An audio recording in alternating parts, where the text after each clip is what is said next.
రాజమండ్రి దేశ ఆర్థిక రాజధాని ముంబై నగరాల మధ్య నేరుగా విమాన సర్వీసులు ప్రారంభమయ్యాయి.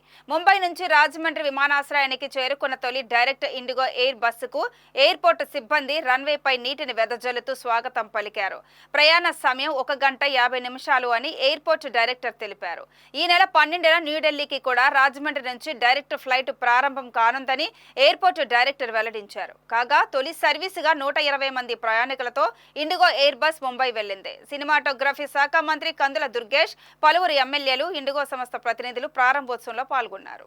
ఈ సందర్భంగా మంత్రి కందుల దుర్గేష్ మాట్లాడుతూ విమానయాన సంస్థలో టికెట్ రేట్లు తగ్గించి సామాన్యులకు కూడా విమాన సేవలు అందుబాటులోకి తీసుకురావాలని ఆకాంక్షించారు. ముఖ్యమంత్రి చంద్రబాబు గతంలోనే ఎయిర్పోర్టు విస్తరణకు భూసేకరణ పూర్తి చేశారని, నైట్ ల్యాండింగ్ సౌకర్యం కూడా ఏర్పాటు చేయించారని తెలిపారు. ముఖ్యమంత్రి చంద్రబాబు విజన్తో రాజమండ్రి విమానాశ్రయం అంతర్జాతీయ స్థాయికి చేరుతుందని ఆశాభావం వ్యక్తం చేశారు.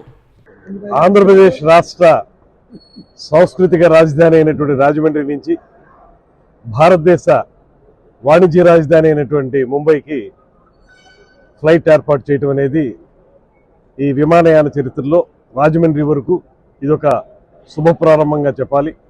ముఖ్యంగా దీనికి కృషి చేసినటువంటి కేంద్ర విమానయాన శాఖ మంత్రులు రామ్మోహన్ నాయుడు గారు, రాజమండ్రి పార్లమెంట్ సభ్యులు శ్రీమతి పురంధేశ్వరి గారు ఇద్దరికీ కూడా మా అందరి తరఫున కూడా, తూర్పుగోదావరి జిల్లాకు సంబంధించినటువంటి అందరు శాసనసభ్యులు అందరి తరఫున కూడా ప్రత్యేకమైన ధన్యవాదాలు తెలియజేస్తూ, ఇవాళ రోజు రోజుకి పెరుగుతున్నటువంటి విమానయాన ప్రయాణికుల విషయంలో చాలా కాలం నుంచి ఈ ప్రాంతంలో వ్యాపార రీత్యా ముంబై, ఢిల్లీ లాంటి ప్రాంతాలకి వెళ్ళేటువంటి వారి సంఖ్య చాలా ఎక్కువగా ఉన్నటువంటి సందర్భాన్ని మనం చూస్తున్నాం. ముఖ్యంగా ఈ ప్రాంతం నుంచి వస్త్ర వ్యాపారులు కానీ, అదేవిధంగా ఇతరత్ర వ్యాపారాలు చేసుకునేటువంటి వారు, నర్సరీలకు సంబంధించిన వాళ్ళు కానీ, అదేవిధంగా పండ్ల వ్యాపారస్తులు కానీ చాలా పెద్ద ఎత్తున ఇక్కడి నుంచి కార్గో కూడా వెళ్లేదానికి అవకాశం ఉంది. అటువంటి సందర్భంలో చాలా కాలంగా ఎదురు చూస్తున్నటువంటి ముంబై లాంటి ప్రాంతానికి, ఢిల్లీ లాంటి ప్రాంతాలకి మనం ఇవాళ ఎయిర్ బస్ని ప్రయాణం చేసుకోవడానికి ఏర్పాటు చేసుకోవటం. ఇప్పటివరకు ఏటీఆర్లు మాత్రమే ఉన్నాయి, చిన్న ఫ్లైట్స్ మాత్రమే ఉన్నాయి. ఇవాళ ఎయిర్ బస్ ద్వారా ఎక్కువ మంది ప్రయాణికులు వెళ్లేదానికి అవకాశం కల్పించడం, అదేవిధంగా ఇప్పుడే చెప్పిన విధంగా ఇవాళ ఈ విమానాశ్రయాన్ని అంతర్జాతీయ విమానాశ్రయం స్థాయికి పెంచడానికి అన్ని రకాల ప్రయత్నాలు జరుగుతూ ఉన్నాయి. శంషాబాద్ ఎయిర్పోర్ట్లో ఎన్ని రకాల ఫెసిలిటీస్ ఉన్నాయో అన్ని రకాల ఫెసిలిటీస్ ఇక్కడ కూడా ఏర్పాటు చేయగలిగేటువంటి సత్తా మనకు ఉందనేటువంటి మాట ఎయిర్పోర్ట్ అధికారులు కూడా తెలియజేస్తా ఉన్నారు. ఇవన్నీ దృష్టిలో పెట్టుకుంటే మరింతగా ఎక్కువగా మనం విమానాలు వివిధ ప్రాంతాలకు వెళ్లేదానికి మనం కృషి చేయాల్సిన అవసరం ఉంది. రాష్ట్రంలో ముఖ్యంగా షిరిడీకి వెళ్లేటువంటి వాళ్ళు, తిరుపతి వెళ్లేటువంటి వాళ్ళు కూడా చాలా పెద్ద సంఖ్యలో ఉంటారు కనుక వారు కూడా ఉపయోగపడే విధంగా మనం విమానాలను పెంచుకోవాల్సిన అవసరం ఉంది. దాంతోపాటు మేము ప్రయాణికులుగా కూడా మాట్లాడవలసి వస్తే కొంత విమానయాన ధరలను తగ్గించాల్సిన అవసరాన్ని కూడా దృష్టిలో పెట్టుకోవాలి. ఇవాళ సామాన్య మానవుడు కూడా విమానంలో ప్రయాణించడానికి మక్కువ చూపుతున్నారు.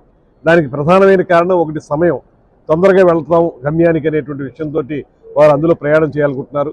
అటువంటి వారికి ఉపయోగపడే విధంగా ధరలను కొంచెం తగ్గించే విధంగా ప్రయత్నాలు జరగాలని దానికి ప్రభుత్వం సహకరిస్తుంది. అదేవిధంగా ప్రైవేట్ విమానయాన సంస్థలైనటువంటి ఈ ఇండిగో లాంటి వారు కూడా దానికి సహకరించాలనేటువంటి మాటని తెలియజేసుకుంటూ, ఏదైనప్పటికీ కూడా ఇవాళ ఇక్కడి నుంచి ముంబైకి ప్రారంభమవుతున్నటువంటి ఈ ఎయిర్ బస్ ఇప్పుడు అక్కడి నుంచి వస్తుంది, ఇప్పుడు ఇక్కడి నుంచి వెళుతుంది. ఇది మనకి ఒక గొప్ప మార్పుకి సంకేతంగా మనం భావించాలి. దీని ద్వారా రాబోయే రోజుల్లో మన వ్యాపారం కానీ, కార్గో కానీ, అదేవిధంగా ప్రయాణికుల సంఖ్య కానీ విపరీతంగా పెరిగి రాష్ట్రంలో మాత్రమే కాకుండా దేశంలో నలుమూలలకి వెళ్లే విధంగా ఈ విమానాశ్రయం అభివృద్ధి చెందాలని మనస్ఫూర్తిగా కోరుకుంటూ, అంతర్జాతీయ స్థాయి విమానాశ్రయంగా కూడా రూపొందాలని మనస్ఫూర్తిగా ఆకాంక్షిస్తూ సెలవు తీసుకుంటాం.